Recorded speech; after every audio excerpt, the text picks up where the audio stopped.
Waalaikumsalam warahmatullahi wabarakatuh. Bismillahirrahmanirrahim. Alhamdulillahirabbil alamin. Wassalatu wassalamu ala asyrofil anbiya'i wal mursalin sayyidina wa maulana Muhammadin sallallahu alaihi wasallam wa ala alihi wa ashabihi ajmain, amma ba'dah. Mari kita mulai perkuliahan kita pada pagi ini dengan membaca basmalah. Bismillahirrahmanirrahim. Bismillahirrahmanirrahim. Pada pertemuan yang kedua ini kita akan membahas tentang materi yang pertama, ya. Dan materi yang pertama ini termasuk bagian dari yang akan diujikan dalam UTS, ya. Jadi beberapa poinnya akan kita masukkan dalam UTS. Jadi mulai yang pertama inilah yang kemudian akan dijadikan sebagai bahan UTS. Tentang pengertian ruang lingkup, objek kajian, kegunaan, kedudukan, qawaid fiqhiyah. Jadi tentunya sebelum kita itu mempelajari sesuatu, kita harus tahu dulu ya, apa pengertiannya ruang lingkupnya, kaitannya dengan apa yang sedang kita kaji itu. Sehingga kita bisa mendalaminya secara lebih maksimal ya. Bahkan di dalam kitab yang disampaikan oleh Syekh Abdullah bin Muhammad Ibadi Al-Hadrami disampaikan bahwasanya yang namanya prinsip dari semua ilmu itu yang pertama ada 10 ya. Jadi ada 10 yang harus diketahui dalam semua ilmu. Yang pertama batasannya atau definisinya atau ta'rifnya ya. Yang kedua adalah kaitannya dengan objek kajiannya. Apa saja yang kemudian masuk ke dalam bagian dari yang akan dijelaskan dalam buku atau mata kuliah itu atau fan ilmu itu. Kemudian buahnya atau hasil dan manfaatnya. Manfaat dari mempelajarinya apa, ya. Nanti akan menghasilkan bagaimana. Nah, itu juga harus diketahui ya. Selanjutnya kaitannya dengan keutamaan atau kelebihan dari ilmu yang lainnya. Dibandingkan dengan yang lain itu bagaimana? Perbedaannya apa? Relevansinya dengan ilmu lain juga apa hubungannya? Apakah untuk menjelaskan lebih jauh? Nah, ini nanti ada qawaid fiqhiyah, ada usul fikih, ada fikih, itu hubungannya bagaimana? Kemudian penemunya atau pelopornya itu siapa? Nama ilmunya apa? Sandaran ilmu itu apa? Hukum mempelajarinya apa? Contoh-contoh masalah di dalamnya apa saja. Nah, inilah yang kemudian dari 10 hal ini, kalau orang itu mengetahui 10 hal ini dari fan ilmu, maka orang itu akan memiliki kehormatan, ya, akan memiliki kemuliaan, dia sudah mempelajari ilmu-ilmu yang dia ketahui dari 10 hal tadi. Karena itu, secara tidak langsung pertemuan kita ini akan kita kenalkan terlebih dahulu. Ya. Qawaid fiqhiyah itu apa? Ya, ruang lingkupnya bagaimana, objek kajiannya apa saja, kegunaan dan kedudukan, fungsi dan lain sebagainya, kaitannya dengan qawaid fiqhiyah itu apa saja. Nah, dari materi ini akan sedikit disampaikan kaitannya dengan memperkenalkan ya, tentang mata kuliah qawaid fiqhiyah. Selanjutnya, kalau kita tarik dari segi bahasa, ya, yang namanya qawaid fiqhiyah itu ya berasal dari dua kata. Berasal dari qawaid, ya, yang merupakan jamak taksir dari qaidah, ya, yang artinya adalah dasar, asas, atau pondasi. Sementara fiqhiyah, ya, itu berarti dari kata-kata fikih, yang secara bahasa fikih itu artinya adalah memahami atau mengerti secara mendalam. Itu adalah fikih, ya, memahami apapun. Ya. Tapi karena secara istilah yang memahami hukum syarak, ya berarti kaidah-kaidah, ya, atau dasar-dasar yang berhubungan dengan masalah-masalah atau jenis-jenis dari fikih. Yang fikih itu membahas tentang hukum-hukum syarak. Itu pengertian qawaid fikih secara bahasa. Ya. Kalau kita lihat pengertian qawaid fikih secara istilah, ada beberapa ulama yang kemudian mendefinisikannya. Di antaranya Imam Tajuddin As-Subki yang mendefinisikan al-amru al-kulliyu alladzi yantabiqu ala juz'iyatin katsiratin tafhumu ahkamuha minha. Kaidah yang bersifat general, umum, meliputi bagian yang sangat banyak, di mana hukum bagian-bagiannya dapat dipahami dengan kaidah itu. Ini disampaikan oleh Imam Tajuddin As-Subki. Kemudian Abu Zahroh memberikan definisi Majmu'atul Ahkam al-Mushtabihat allati tarji'u ila qiyasin wahidin yajma'uha. Kumpulan hukum-hukum yang serupa, yang kembali pada kias atau analogi yang dikumpulkannya. Ya, jadi analogilah yang mengumpulkan dari hukum-hukum yang mirip-mirip itu. Mana saja yang mirip dari segi apa dan lain sebagainya, dikumpulkan oleh kias, oleh analogi. Ini disampaikan oleh Syekh Abu Zahroh. Ya. Itu kaitannya dengan definisi atau pengertian dari qawaid fikih secara istilah. Tidak hanya menurut pendapat dari dua tokoh tadi, Syekh Al-Jurjani juga mengatakan kaitannya dengan qawaid fikih ya, qadhiyatun kulliyatun muntabaqatun ala jami'i juz'iyatiha. Ketetapan yang sifatnya kuli, menyeluruh, general, yang kemudian dari ketentuan yang general itu ya, dari ketentuan yang general itu selanjutnya isinya mencakup seluruh bagian-bagiannya. Jadi ada poin-poin yang kemudian dari bagian-bagian yang general itu yang menjadi titik tekan di sana. Itu menurut Al-Jurjani. Kemudian menurut Ibnu Nuzam, ma'rifatul qawaid allati taridu ilaiha wa fara'u al-ahkam 'alaiha. Mengetahui kaidah-kaidah yang hukumnya dikembalikan dan dirinci pada kaidah tersebut.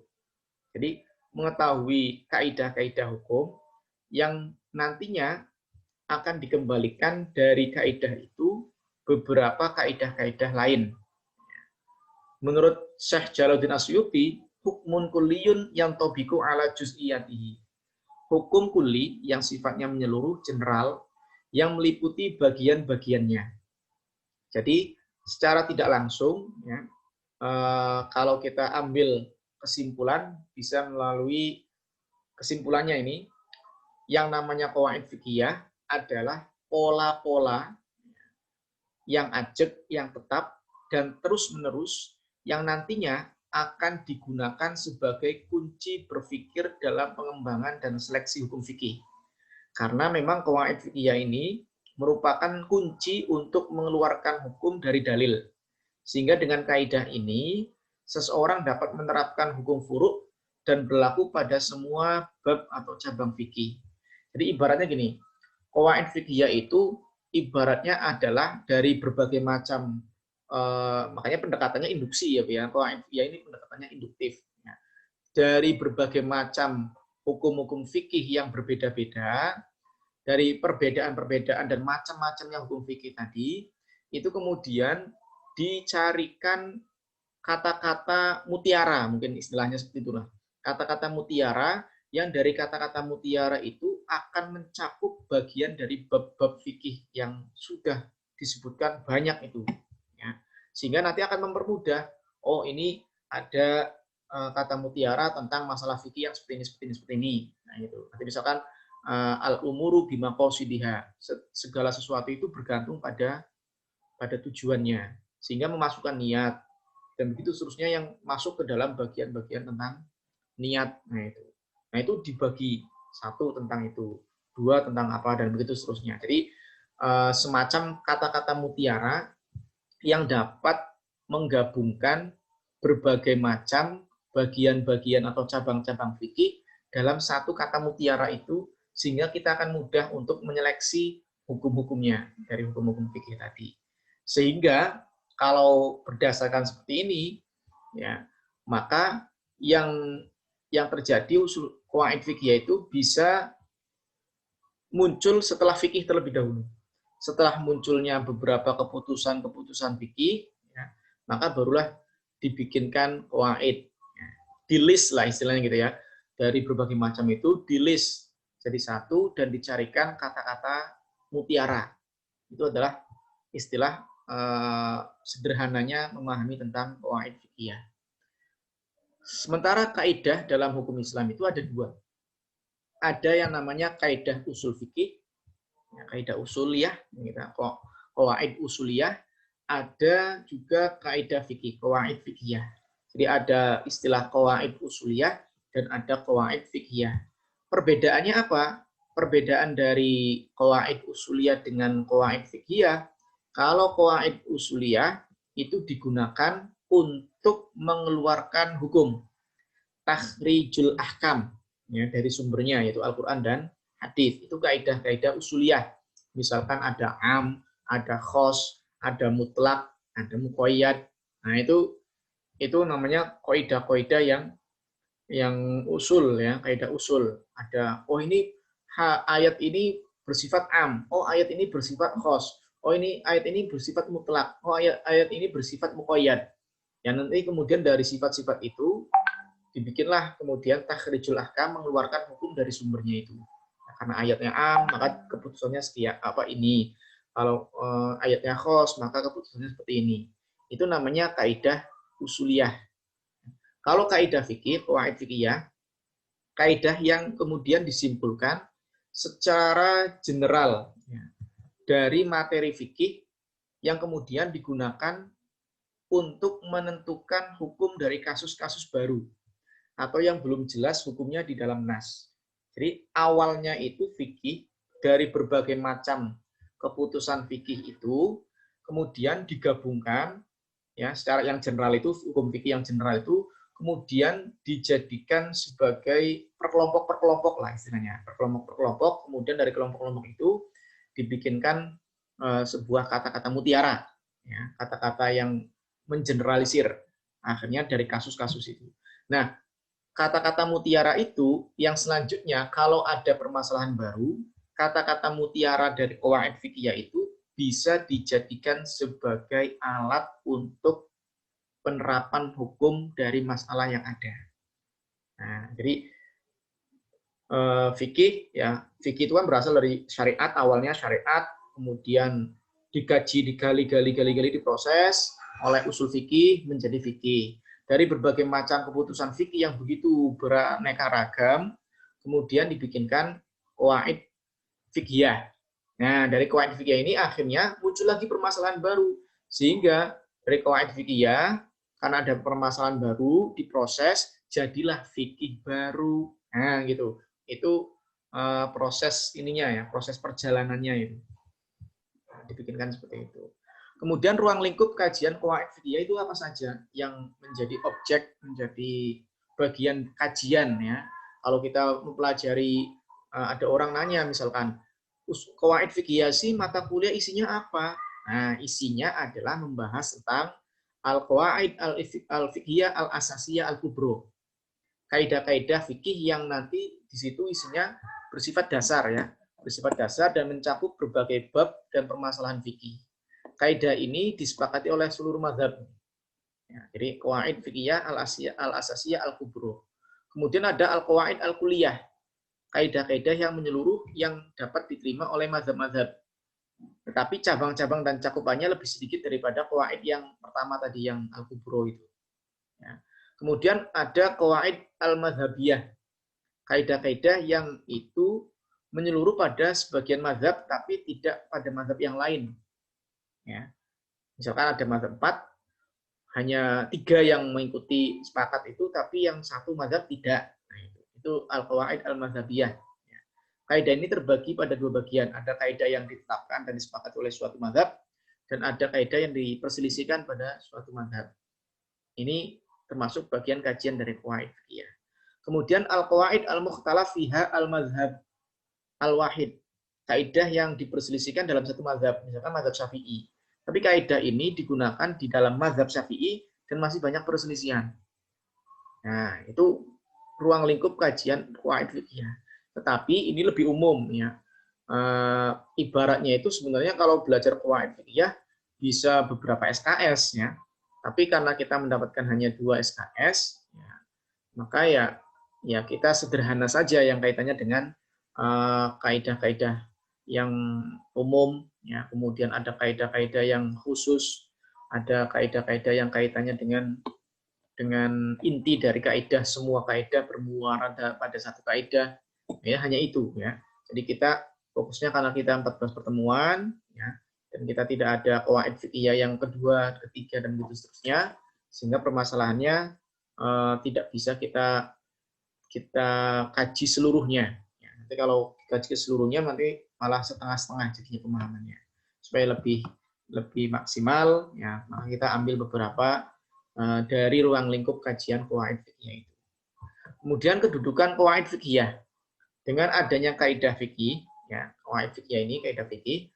Ini kaidah fikih ini berkedudukan sebagai pelengkap bahwa kaidah fikih digunakan sebagai dalil setelah menggunakan dua dalil pokok, yaitu Al-Quran dan Sunnah. Kaidah fikih yang dijadikan sebagai dalil pelengkap, tidak ada ulama yang memperdebatkannya. Artinya ulama bisa sepakat dengan menjadikan kaidah fikih sebagai dalil pelengkap. Ini bisa kalian lihat di skema fatwanya MUI ya. Di fatwanya MUI itu ada skemanya. Qurannya disebutkan, hadisnya disebutkan, ya. Kemudian kaul ulamanya disebutkan, kaidah fikihnya disebutkan. Itu skema fatwa MUI ya, yang pusat ya, yang biar yang jelas itu.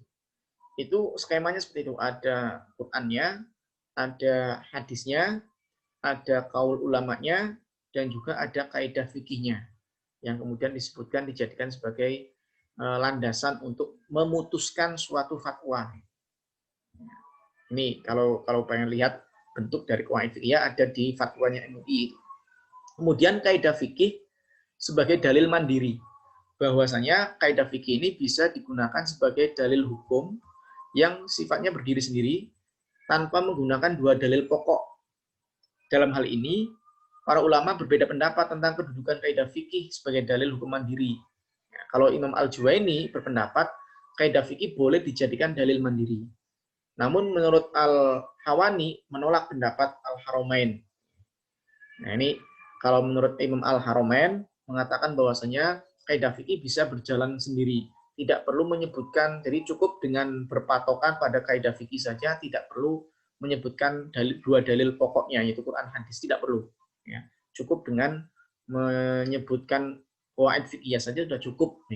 Itu menurut Al-Haramain. Tapi kalau yang lain tidak bisa mandiri, dia harus bertopang pada dalil utama, ya harus bersandar pada dalil utamanya.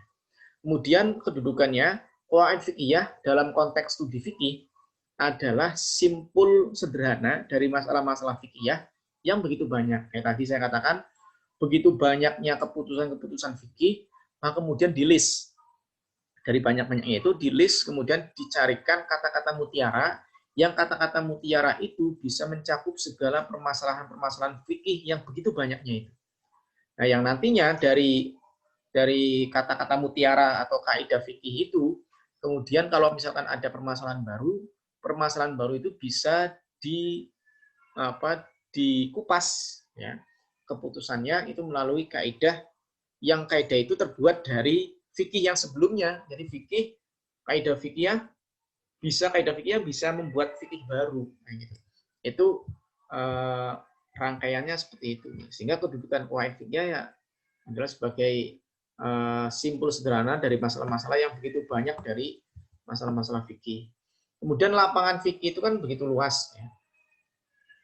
Mencakup berbagai hukum furu' cabang. Karena itu perlu ada kristalisasi, yaitu berupa kaidah-kaidah kulli yang berfungsi sebagai klasifikasi masalah-masalah furu' menjadi beberapa kelompok. Dan tiap-tiap kelompok itu merupakan kumpulan dari masalah-masalah yang serupa. Kayak ibaratnya kita kelas ini ya, kelas ini dari berbagai macam materi yang ada, yang perlu dipresentasikan, kemudian dibikinlah kelompok 10 misalkan, 10 kelompok. Nah, masing-masing kelompok ini membahas masalah-masalah yang itu berasal dari list dari masalah-masalah secara umum tadi. Ya. Nah, kemudian setelah dirumuskan dalam kelompok itu, kemudian ada keputusan, ya misalkan kalau itu fatwa ya, maka fatwa-fatwa ini atau keputusan-keputusan dari kelompok-kelompok itu akan dijadikan sebagai alat untuk juga mengistimbat hukumkan pada masalah-masalah yang baru. Nah, ibaratnya sebuah kelompok ya seperti itu tadi ya. Kalau itu ibaratnya sebuah kelompok. Nah, sehingga ada yang mengatakan seperti ini, banyak fuqaha yang menyebutkan man ro'a al usula kana haqiqan bil usul wa man ro'a al qawaid kana haliqan bi idrokil maqasid. Barang siapa yang memelihara usul, pokok, inti, ya, maka ia akan sampai pada maksud. Dan barang siapa yang memelihara qawaid, selayaknya ia akan mencapai maksud itu. Ya, jadi kalau memelihara usul, maka ia akan sampai pada maksud yang dituju, karena usul fikih itu kan diantaranya mengkaji bagaimana hukum itu diketahui makosidnya, tujuannya. Nah, kalau sudah mempelajari qawaid, maka seseorang akan bisa mendapatkan apa yang dia tuju itu. Jadi usulnya itu untuk sampai pada maksud, makosidnya, terus kemudian yang qawaid itu bisa menuju ke maksud tadi. Itu gambarannya. Jadi kalau digambarkan secara umum seperti ini, kaidah-kaidah dalam memahami syariat. Ada kaidah usuliyah, ada kaidah fikih, ada tauhid fikih. Tapi biasanya secara umum dibagi dua saja, kaidah usuliyah dengan kaidah fikih. Nah, dari kaidah fikih ini ada kaidah kubro yang besar yang tadi, ya, yang sifatnya umum dan disepakati oleh para mazhab. Kemudian ada yang kaidah yang tidak besar, yang itu tidak begitu besar dari yang kubro tadi. Ya. Yang tidak besar ini ada yang merupakan cabang dari kaidah besar, ada yang memang berdiri sendiri. Kayak tadi, qawaid fikih bisa berdiri sendiri tanpa ada penopang hukum atau dalil yang aslinya, dalil yang utama, sumber yang utama. Karena bisa menjadi tersendiri menurut Imam Haromen tadi. Kemudian tujuan dan manfaat qawaid fikih. Manfaat dari kaidah fikih atau qawaid fikih diantaranya dengan kaidah fikih kita akan mengetahui prinsip-prinsip umum fikih dan akan mengetahui pokok masalah yang mewarnai fikih dan kemudian menjadi titik temu dari masalah-masalah fikih. Jadi dengan kaidah fikih kita akan mengetahui prinsip umum fikih. Prinsip umumnya apa? Karena kan yang dicari itu kan dari berbagai macam permasalahan fikih, kemudian dikumpulkan mana saja yang serupa. Oh ini serupa ini, masuk kelompok ini, masuk kelompok ini, masuk kelompok ini. Nah dari kelompok-kelompok itulah kemudian dibikinkan titik temu. Ya, kira-kira apa kaidah yang bisa mengikat permasalahan berbeda ini yang serupa ini diikat dalam sebuah kaidah. Dan itulah fungsi atau tujuan manfaat dari qawaid fikih. Dengan itu kita akan bisa mengkelompokkan secara global gitu. Dengan memperhatikan kaidah-kaidah fikih akan lebih mudah menetapkan hukum bagi masalah-masalah yang dihadapi. Jadi dari pengelompokan tadi, pengelompokan yang kemudian dicarikan titik temu dari masalah-masalah yang ada yang dalam kelompok itu, kemudian dibikinkan sebuah kaidah yang general, ya, yang bisa menyeluruh dari kelompok itu, maka kita akan bisa menetapkan hukum bagi masalah-masalah yang kita hadapi sekarang ini. Dengan kaidah fikih akan lebih arif dalam menerapkan materi-materi dalam waktu dan tempat yang berbeda untuk keadaan dan adaptasi yang berbeda. Makanya dengan qawaid fikih itu mudah sekali kita akan menentukan sebuah hukum. Misalkan gini, ada orang kaitannya dengan memakan bangkai, gitu ya, memakan ini aja sesuatu yang itu menimbulkan maslahat, tetapi ada yang madorot. Ya. Ada maslahat, ada madorotnya. Ini gimana ya? Kita harus memutuskan yang ini, yang A ini, tapi kalau diteliti, ternyata A ini ada madorotnya kalau diputuskan, A ini bisa ada manfaatnya ketika diputuskan. Nah, sekarang ini kan yang lagi booming ini di DPR ini apa? Undang-undang tentang yang apa itu, yang kerja itu ya. Itu lagi ribut itu. Omnibus Law, Pak. Ya, itu bisa dikaji melalui kaidah. Ya, dikaji melalui kaidah. Dari itu, apakah, makanya nanti mungkin ada bahsul masail ya. Sekarang sudah ada pembahasan tentang bahsul masail kaitannya dengan keputusan DPR menetapkan undang-undang itu. Apakah yang kemudian dari undang-undang itu akan berdampak baik ataukah berdampak buruk? Itu pertimbangan itu harus ada bagi para pemangku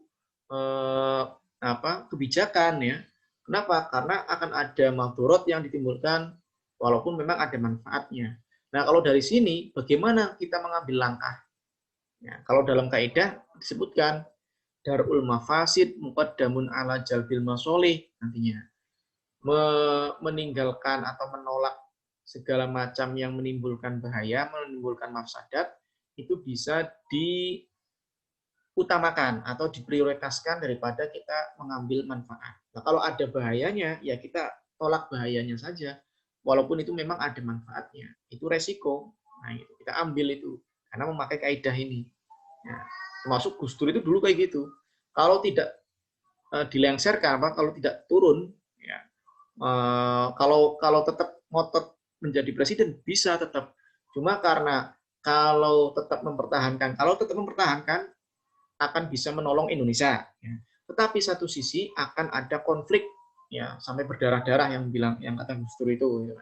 Sehingga yang diutamakan adalah menolak konflik yang berdarah-darah itu daripada tetap menjadi presiden yang membuat maslahat Indonesia. Nah, gitu. Itu namanya pemilihan kaidah. Nah, itu. Sehingga kita bisa arif, bisa bijak di situ dalam menerapkan materi-materi atau permasalahan yang ada dengan menggunakan qawaid fiqhiyah ini. Kemudian, meskipun kaidah fikih itu merupakan teori fikih yang diciptakan oleh para ulama, tapi pada dasarnya kaidah fikih ini yang sudah mapan, ya, kaidah fikih yang sudah mapan ini sebenarnya mengikuti Al-Quran dan Sunnah. Meskipun dengan cara yang tidak langsung. Jadi walaupun memang awalnya kan tadi qawaid fikih muncul akibat dari keputusan-keputusan para ulama dalam permasalahan fikih yang begitu aneka ragam. Kemudian digabungkan, diglobalkan dalam sebuah kaidah kata-kata mutiara yang mencakup dari permasalahan-permasalahan fikih itu. Ya, ternyata permasalahan fikih itu ya Pak, bisa digabungkan dalam qawaid fikih ini, ya, digeneralisir dalam sebuah kaidah yang kemudian ternyata kaidah itu juga bisa dijadikan sebagai yang mapan ini, ya, bisa dijadikan sebagai bagian dari sumber hukum, ya, dijadikan sebagai sumber hukum yang secara tidak langsung, walaupun memang itu berasal dari permasalahan fikih yang memang fikih itu diciptakan oleh para ulama melalui ijtihadnya, tetapi bisa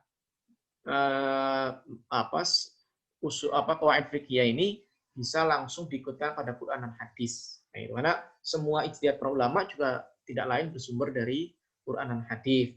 Nah, begitu juga keputusan-keputusan atau kaidah-kaidah yang berdasarkan dari keputusan para ulama dari fikih tadi, yang kemudian mengeneralisir dalam sebuah kaidah, itu secara tidak langsung juga berarti itu mengikuti Al-Quran dan Sunnah. Kemudian tujuan mempelajari qawaid fikih untuk mempermudah dalam menguasai materi hukum. Ya. Karena hukum-hukum fikih khususnya ya, itu kan terlalu umum, terlalu banyak. Ya. Sehingga dengan qawaid fikih kita akan bisa mengkelompokkan, ya, mengkelompokkan sehingga menjadi mudah. Gitu. Oh, kelompok ini termasuk masuk dalam masalah ini. Ternyata turunannya banyak. Kemudian kaidah juga membantu menjaga dan menguasai persoalan-persoalan yang banyak diperdebatkan. Nah, itu kayak tadi ini harus tetap menjadi presiden ataukah turun? Wah, perdebatan terus. Bagi yang mendukung ya tetap jadi presiden, bagi yang kontra ya harus turun dari presiden, misalnya gitu. Nah, kaidah itulah yang kemudian akan menjaga dan menguasai persoalan-persoalan yang banyak diperdebatkan. Mendidik orang yang berbakat fikih dalam melakukan analogi, ya, ilhaq dan takhrij untuk memahami masalah-masalah yang baru. Ya, mendidik orang dengan kaidah fikih ini, mendidik orang untuk berbakat dalam membuat atau memberikan solusi terhadap masalah-masalah yang baru, yang kemudian dari keputusan itu namanya fikih. Ya, ini melalui qawaid fikih. Kemudian qawaid fikih juga mempermudah orang yang berbakat dalam bidang fikih mengikuti atau memahami bagian-bagian hukum dengan mengeluarkannya dari tema yang berbeda, serta meringkasnya dalam satu topik. Jadi bisa beralih pada analisis permasalahan yang lain. Ya. Kaidah ini bisa menjadi kaidah yang itu digunakan pada masalah lain. Ya. Tidak hanya masalah agama, ya. Bisa juga masalah sosial. Kayak tadi konflik orang yang mediator itu harus tahu, ya. Konflik itu kan ada keputusan A dan keputusan B. Keputusan A yang mendukung A, keputusan B yang mendukung B, ya.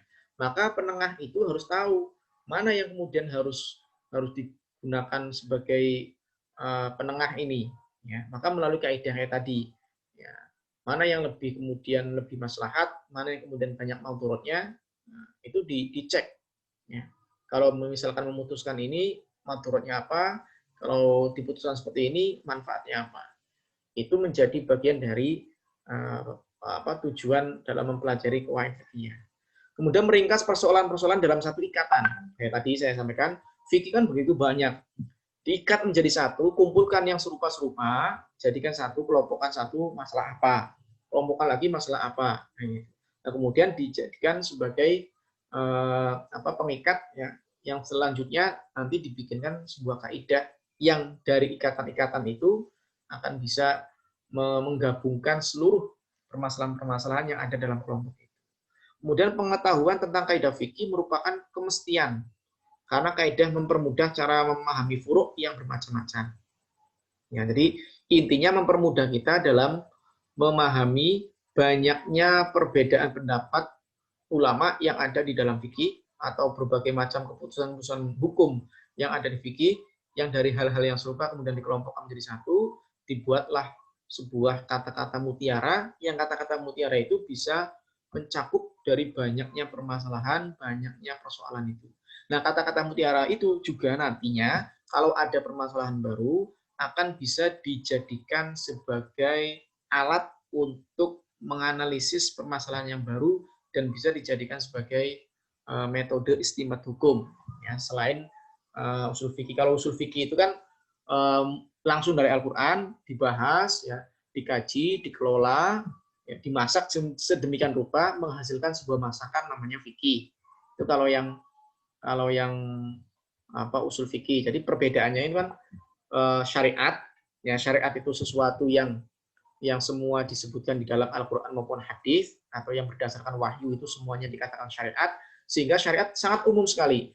Tidak hanya masalah hukum, karena di Quran itu tidak hanya hukum, ada akidah, ada akhlak, ya, ada sosial, ada ekonomi, dan lain sebagainya. Itu ada di dalam syariat itu. Nah, untuk yang usul fikih itu hanya ngambil dari yang sifatnya hukum.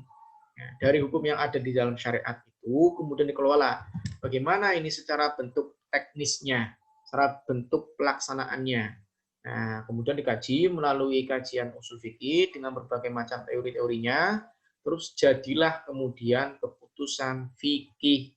Hasillah masakan namanya fikih. Nah, fikih ini ternyata banyak macam-macamnya, ya, keputusan-keputusannya ada seperti ini, kemudian digabungkan yang serupa-serupa digabungkan jadi satu, dikelompokkan, ya, yang serupa yang serupa A gabungkan jadi A, yang serupa B kelompokkan jadi B, yang serupa C kelompokkan semuanya kelompok C. Nah, dari kelompok-kelompok masing-masing itu dibikinkanlah sebuah kata-kata pengikat, ya. Ya, kaidah itu kata-kata pengikat atau kata-kata mutiara lah, gitu ya. Kata-kata mutiara, yang dari kata-kata mutiara itu kita akan mengetahui berbagai macam masalah-masalah fikih yang sudah dikumpulkan dalam sebuah kata-kata mutiara itu. Dan nantinya kata-kata mutiara ini juga akan dijadikan sebagai sebuah analisis dalam mengkaji atau merumuskan masalah-masalah yang baru muncul, sehingga bisa dirumuskan hanya cukup dengan kaidah saja. Ya, hanya cukup dengan kaidah saja. Nah, termasuk kehidupan kita bisa dengan kaidah saja. Kata-kata mutiara itu kita bisa jadikan sebagai sesuatu yang menjadi alat untuk kita memastikan keputusan itu seperti apa. Itu hanya melalui kaidah saja.